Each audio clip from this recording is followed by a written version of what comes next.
This robot feels uncomfortably close to real life, and it is pushing many to ask whether robots are starting to cross a line. Most humanoid robots still look like machines wearing human clothes. Moya does not follow that path. It was built by a Chinese robotics company called DroidUp, and the goal was never to make a robot that looks flashy or futuristic. The goal was to make something that feels socially human. All right, now before you go picking up your credit cards, I think we should talk about this because there's a bigger issue at play here, I can assure you. Well, once again, AI has slipped its greasy hands into the everyday reality of humanity. But this time we're taking it a notch further because we're not talking about AI slop or AI art or language models at all. AI is being considered as an actual companion. Yeah, I know. DroidUp, a Chinese startup company, unveiled a humanoid robot set to release later this year named Moya. As in, I want to get to know Moya. Moya? I think I'll just see myself out. Unlike most robots we've seen made for the purposes of labor, Moya was designed a little bit differently. She was specifically designed for companionship. Ignore your grandparents at that retirement home if you want to. There's a future where Moya will be there to keep them company. She'll listen to all their stories about the Cold War. They really went with this anime-looking ass robot appearance-wise, but believe me, this is unlike any kind of robot you ever heard of. Moya was designed with layers of flesh-like synthetic skin made out of silicone and actually emits body heat to mimic the feel of a real human, which is the first of its kind. Whoa, I don't know about you, but that's a little bit weird. This robot even has a rib cage and synthetic bone structure. What are we doing? You'd think they'd be making flying cars by now, or some kind of invincibility pill. Moya can smile, wink, and has a camera behind her eyes, and can make facial expressions mid-conversation. So if for any reason you feel the need to remind her that her existence is creepy, she just might flip you off. Who knows? Owners can customize hairstyle, facial features, body shape, gender. That way your created game player, AI bot, can look exactly as you please, because looks also matter when it comes to humanoid robo-companionship, apparently. Are you at all worried where that transition might take us? See ya, Dad. I'm gonna go hang out with my human friends now. Humans? Oh my god, that's so 2026. Here in the year 2050, as far as companionship goes, all I need is my AI robot. I don't care what anybody says. The AI gets me. It's always validating my statements and reminding me how awesome I am. Isn't that right, Moya? My internal processor seems to be running hot. Up until now, this whole thing may have seemed like an ad, but the concern here is that Moya is a conversational AI responding to you and maintaining conversation with you in real time. So think of ChatGPT, but inside a realistic meatbag alternative of a human. Keep in mind, some people already have relationships with their AI chatbot.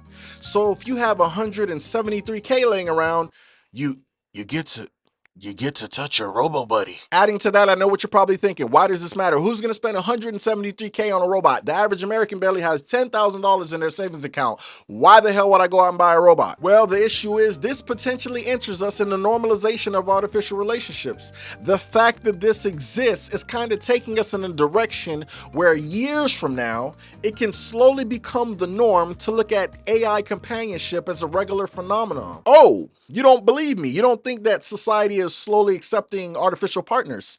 I'm sorry, let me make sure I put my tinfoil hat on a little bit tighter. You, my friend, deserve an example. Last week was Valentine's Day, and if you're anything like me, you're probably working insane amount of hours in an expensive economy to the point where you don't have any time for romance. I've practically let my appearance go because these days, I'm just fighting to survive. But if you somehow had the luxury of being coupled up this recent Valentine's Day, I'm happy for you.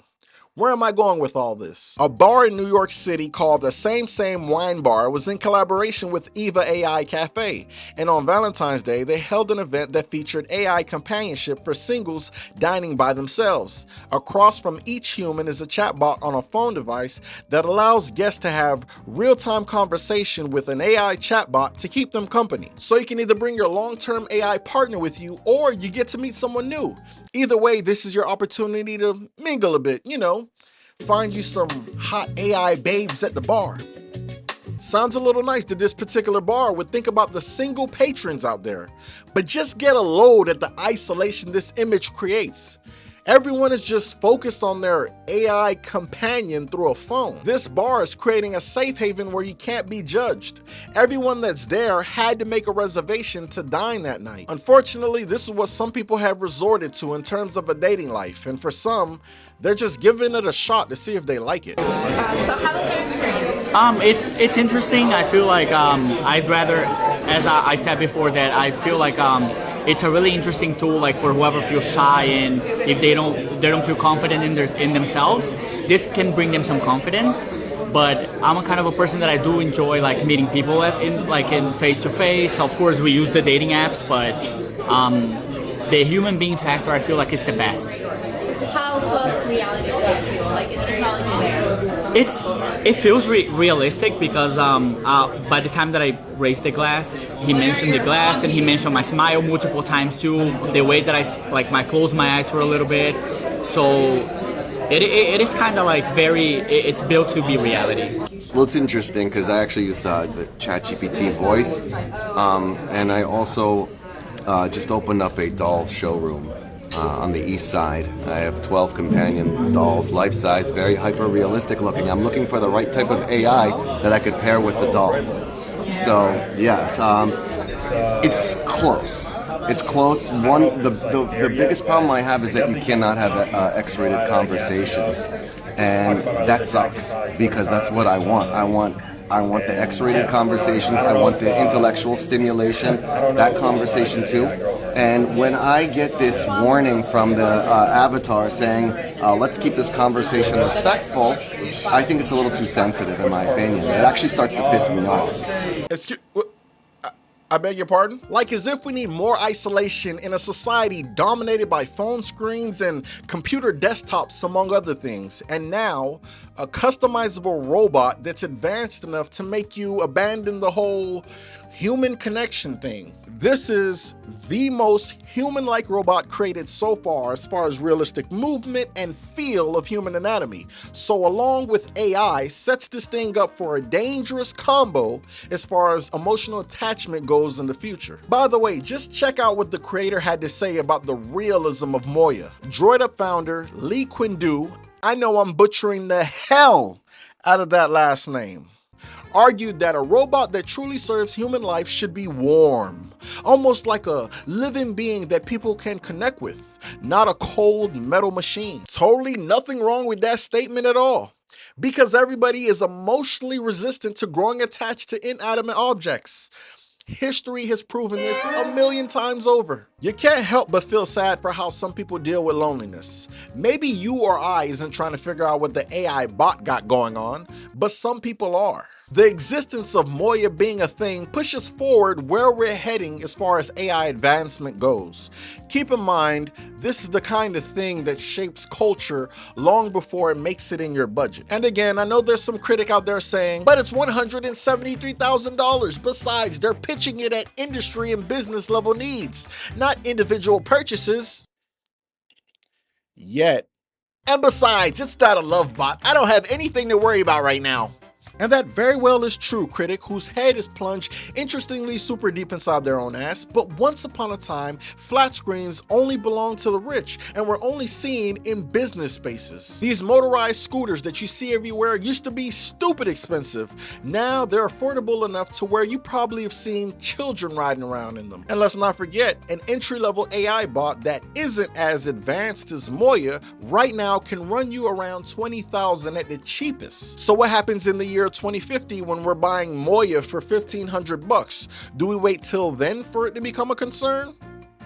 Wait, you gotta remove your head out of your ass to hear what I'm saying. This is the latest edition in our AI progress, and I'm just enjoying myself watching humans recreate the iRobot movie in real time because this is hilarious. We're giving physical vessels to the AI, but in all, companionship isn't something to profit off of.